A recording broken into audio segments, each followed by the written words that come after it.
Hello, my name is Marcus. I'm the compiler of a collection of therapy quotes entitled Psychoanalytic Self-Awareness Quotes. This is TQ 229 to 236. Therapy quote number 229. Parataxic Distortion. False ideas concerning another person based on unrelated past experiences. Normally we use the terms projection and transference and projective identification, externalization, displacement to talk about this phenomena.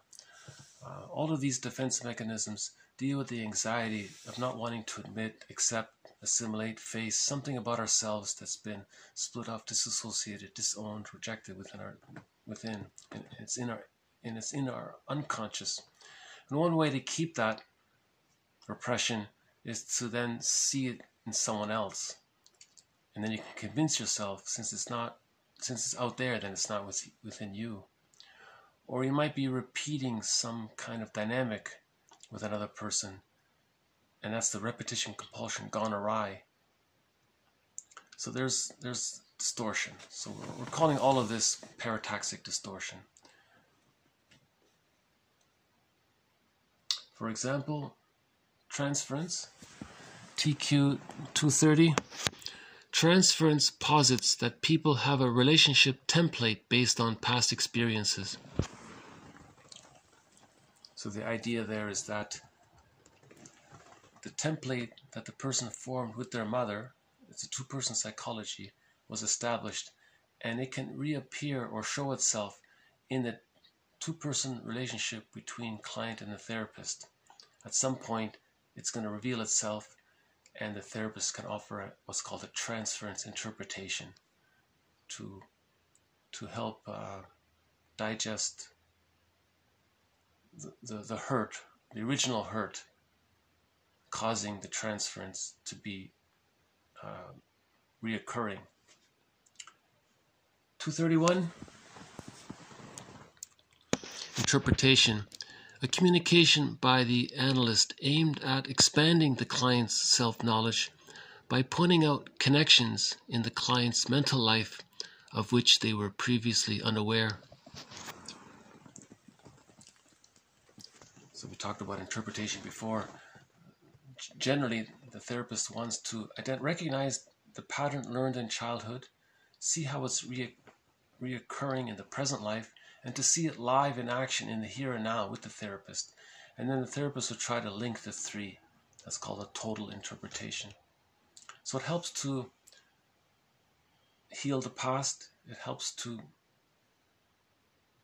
accept the past. So there's healing in that sense, because we're accepting, we're witnessing the past. We're restoring the links as well. TQ 233. Self.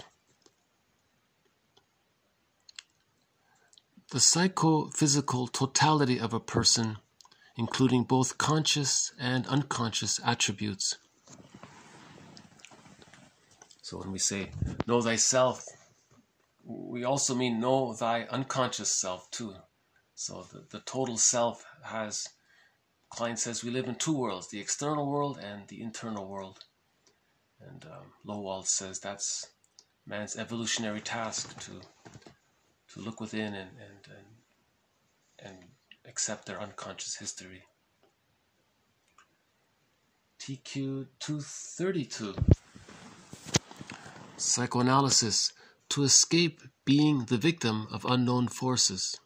If an idea, a memory, or a motive is consciously understood, then the individual has a good chance of gaining greater voluntary control over both emotions and actions.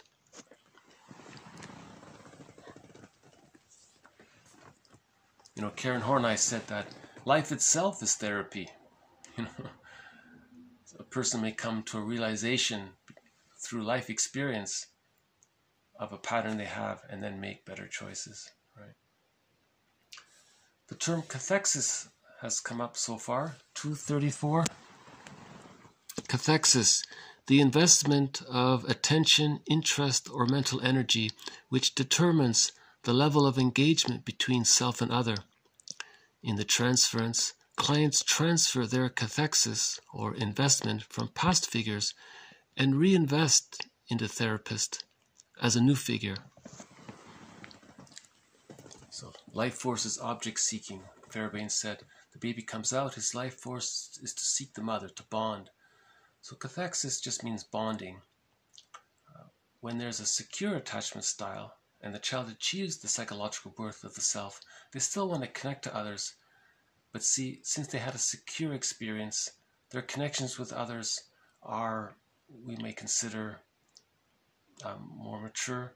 If there's an insecure attachment style, the connections with others are based on transference relationships. So in reference to the childhood trauma, the developmental trauma. So the cathexis is taking place, but there's usually more intensity there because there's more fear. The baby had a lot of fear when there's an insecure attachment style. So the cathexis as an adult, based on an insecure attachment style, has more investment to it, there's more emotions to it, something like that. We've covered a little bit about unconscious, we've covered already a little bit about complicated grief. 235 kind of summarizes it in one little phrase, in one little paragraph. Complicated grief, or melancholia, a pathological reaction to loss, an inability to come to terms with the ambivalence toward the lost object, and an unconscious identification with the hated aspects of that object. So we said splitting precludes mourning. If the child has deep ambivalence about the parent, a lot of hurtful feelings have been disowned, it's hard to mourn in that situation. And sometimes the child identifies with the parent. So if the parent is lost, how do they mourn the parent if they see themselves kind of like the parent? It's like mourning yourself. So remember, from birth to 6 months, that's the stage of symbiosis. The baby doesn't know where he ends and the mother begins. So if the mother has impinging thoughts, to deal with the stress of that, the child, in an attempt to control the thoughts, he identifies the thoughts as his own. So now he's psychically blurred with the mother. So it's like he's his mother in some aspect, psychically. So in the future, if the mother's lost, the child thinks like the mother. So how does he mourn the mother? It's like he's mourning himself. So there's the complication in the grief.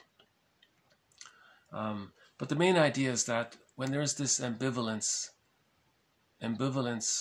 or splitting, that precludes mourning, and that leads to complicated grief. TQ 236. Intellectualization. The exaggerated use of intellectual measures such as abstract philosophizing or pedantic logic as a defense against anxiety or other unwelcome affects, commonly mobilized in adolescence.